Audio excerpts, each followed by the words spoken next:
ICMS. Quem deixar? Competência do ICMS, Estado. Primeiro, o que é ICMS? Imposto sobre Circulação de Mercadorias e Serviços. Tá? Esse é o nome completo do ministro. Competência dos Estados. Como o DF é Estado e município ao mesmo tempo, é competência do Distrito Federal também. Características. É não cumulativo, lembram da coisa do não cumulativo? Aproveita crédito de etapas anteriores da circulação, e ele é seletivo. O governo estipula alíquotas de produtos e serviços essenciais e gradua ela na medida do que ele acha, do interesse social. Isso é ser seletivo. Fato gerador. Está o desembaraço da aduaneiro, mas o principal é isso daqui, ó, saída do estabelecimento produtor ou do estabelecimento. Né? Mercadoria saiu, foi colocada em circulação, fato gerador. Ok?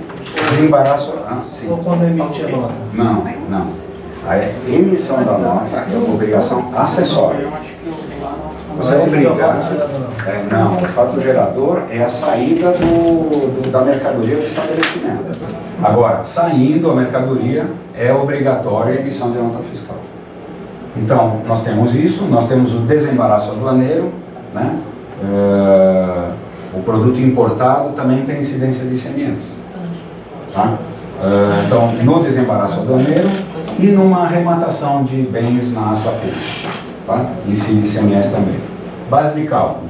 Contribuinte é o importador, no caso do desembaraço, é o comerciante ou equiparado na saída e o atacadista aqui também. E todos eles na arrematação. IOF.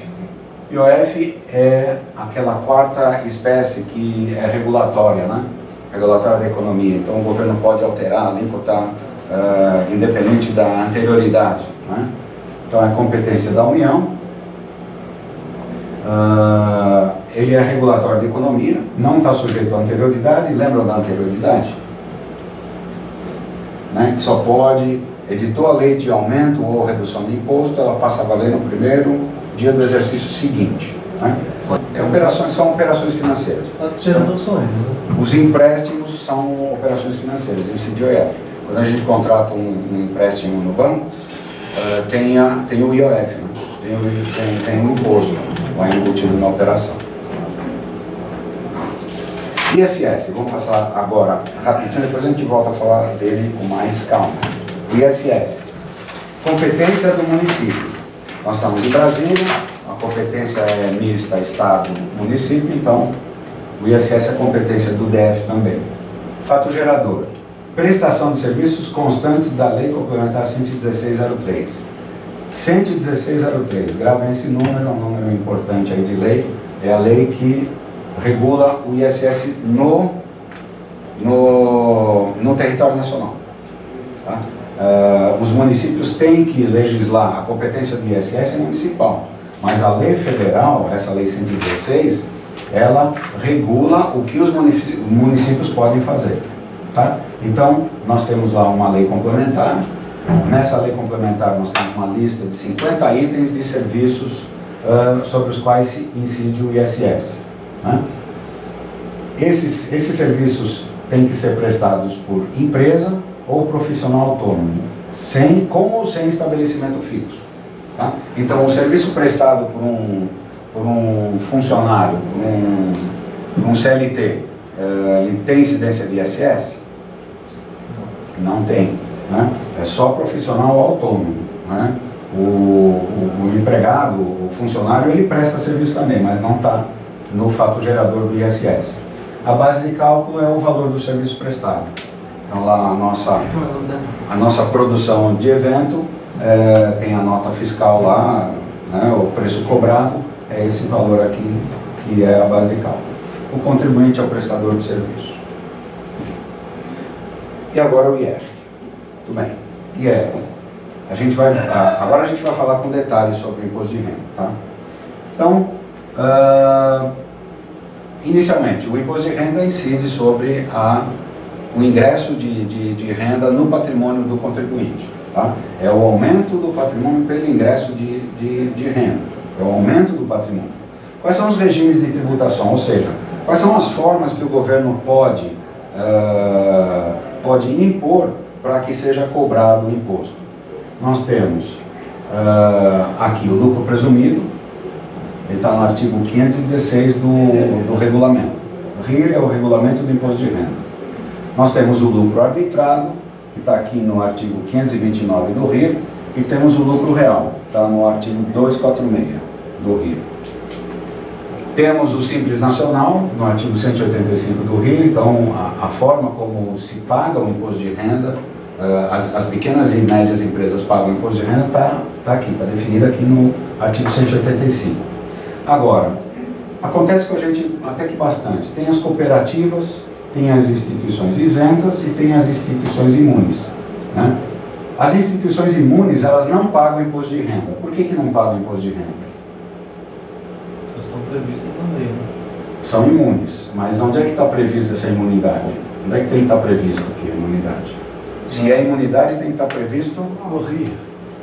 na Constituição, né? É a imunidade. Então, essas instituições aqui, as instituições que constam do artigo 168, estão mencionadas lá na Constituição. Por isso tem autorização para elas não pagarem IR. E às vezes a gente recebe aqui coisa de cooperativa, de instituições imunes, que não precisam de emitir nem nota fiscal, porque não pagam IR. Tem as instituições isentas. Então, o que é a isenção? Lembram, a isenção é a mesma espécie de imunidade, só que abaixo da Constituição. E tem as cooperativas. O Simples, quem é do Simples Nacional paga o IR? Paga. Mas e é o IRPJ ou é o IR de terceiro? IRPJ. O O Simples. Simples paga? Isso eu não sei. Paga. O Simples é o regime unificado de arrecadação. Então, lá no Simples você tem no DAS, que é o documento de arrecadação do Simples Nacional, você tem lá o IR, tem a contribuição social, tem o PIS e tem o COFINS. Ah tá, é tudo... É tudo junto no DAS. Não, tá, eu pensei que era um DARF. Para cada um. Isso. Não. E pagava o Simples, além do Simples, mais um DARF do IR. Não. Todos os impostos juntos, mas você tem a opção de não pagar, por exemplo, o ISS e o ICMS pelo Simples. Pode pagar pelo Estado, pelo município, se quiser. É isso aí. A arrecadação unificada, ela foi planejada inicialmente para agrupar todos os impostos, os estaduais, os municipais e os federais, né? Mas aí, como sempre, houve chiadeira dos municípios, houve chiadeira dos estados. Então, em algumas situações se separa a arrecadação. Então, a arrecadação é unificada para os federais, isso sempre, e os estaduais e municipais às vezes, né? Ok. Entidades imunes e isentas são instituições sem finalidade lucrativa que exercem atividades que visam bem-estar social. Estão previstas no RIR, no artigo 167 ao 181. Cooperativas. As sociedades cooperativas estão amparadas pela não incidência do imposto de renda quando praticam atos com cooperados. Quando praticam atos com os cooperados, quer dizer, se ela se dedicar a atos fora desses, ela vai pagar imposto de renda. Então ela decide, uma cooperativa, por exemplo, agrícola, ela simplesmente ela pratica os atos dos cooperados. Os cooperados fornecem para a cooperativa para que esta forneça para os clientes, clientes, supermercado. Então, nesses atos ela tá isenta. A apuração dos tributos federais, estaduais e municipais é feita de maneira unificada. Não existe um tributo chamado simples, né? Não existe um tributo. É a arrecadação que é unificada, né? Mas tem lá todos os alíquotas que pagam, IR, ICMS... Tem uma tabela que eu não coloquei aqui, mas é interessante de ver. Na tabela você tem por faixas de faturamento as alíquotas de cada imposto. Do PIS, COFINS, e se for comércio, tiver no anexo 3, está lá ICMS. Se for do anexo 4, que é ISS, não, o 3 é ISS. O 4 que é ISS também. E o 2 então é ICMS. 1 e 2 é ICMS, que é comércio e indústria. A empresa do Simples Nacional, ela não paga aquela contribuição patronal de 20%.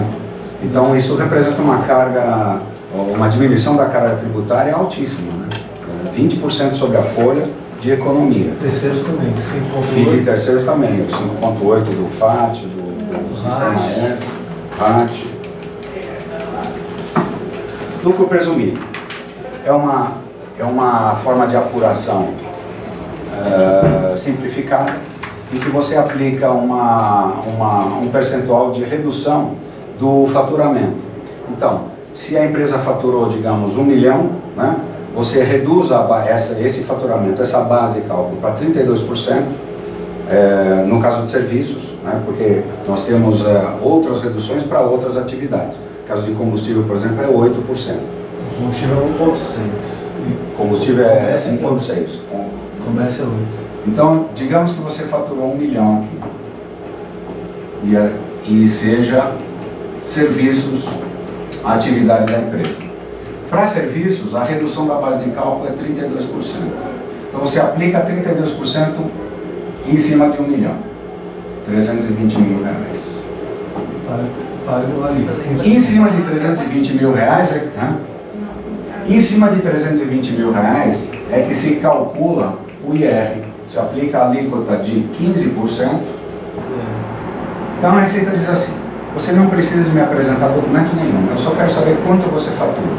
Em cima do teu faturamento, eu presumo, por isso que é presumido, eu presumo que o teu lucro é de 32%. O resto é despesas de operação, despesas de funcionamento da empresa, pagamento a fornecedores, enfim, 68% é despesas da empresa e 32% é o lucro, é o que fica no bolso da empresa. Sobre esses 32%, que é 320 mil, eu vou cobrar os 15% de imposto de renda. Aí, o que é aquele 4,8 que a gente está acostumado a ver lá no SIG, em todo lugar? O 4,8 é 15% em cima de 32. Então, quanto dá 32, 0,32 vezes 0,15? Dá 4,8. 0,048, que é 4,8%. Agora entendi. Tá? Então, em vez de você reduzir a base, pega 32%, joga aqui, depois aplica a alíquota do imposto de renda aqui, você já faz direto 4,8%. Mas a alíquota do imposto de renda é 15%. E na escrituração tem que É receber 4 milhões que é em cima de 1 milhão? De 1 mil? É essa?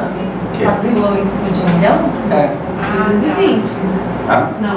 Não, em cima de 1 milhão. 1 milhão. Em cima de 1 milhão. que a gente já está reduzindo. Aqui está reduzindo em 32, né? Aqui está reduzindo em 32. E aqui está aplicando a alíquota de 15. Uma vez a outra dá 0,048 aplicado diretamente sobre o faturamento, que é a base de cálculo. Não, a base de cálculo é essa. Aplicado diretamente sobre o faturamento. Então, se você acha que o teu lucro é 32%, então empatou.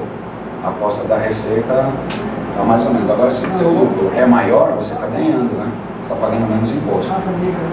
Se o teu lucro é menor que 32%, você está pagando mais imposto do que deveria. Agora, o outro complicador é que você vai pagar 10% a mais ainda. Não é só vou falar do adicional. Essa aposta aqui de 32%, ela é muito bem calculada lá na Receita. Tá? Foi feito antes de editar essa lei, foi feito um dimensionamento de todas as atividades. Essa redução de 32% ela vale para serviços, mas ela tem outras alíquotas para outras atividades. Combustíveis, por exemplo, é 1,6%. Né? Transportes é 8%. Então, está lá graduado de acordo com a atividade. Mas no nosso caso, foi muito bem estudado esses 32%. É pouca gente que tem lucro maior do que 32%. É alta eficiência isso. Né? Então, por isso que foi fixado em 32%. Agora, por que as empresas, sabendo que não tem 32%, preferem ficar no presumido? Para não ter... Sim, ótima pergunta. Eu acho que não é só preguiça, não. É falta de organização mesmo. Organização empresarial. Não sabe, ela não sabe. A maioria organiza. não sabe nem... Não sabe quanto ganha, não sabe qual é o lucro, não sabe nada. Vai pagando e recebendo, achando que está bem. Exatamente. Está sobrando dinheiro no banco, então tá bom. Então tá bom. É também a falta de vontade de organizar a empresa. Porque o que se convencionou chamar de adicional do imposto de renda. Adicional do IR. Isso é imposto?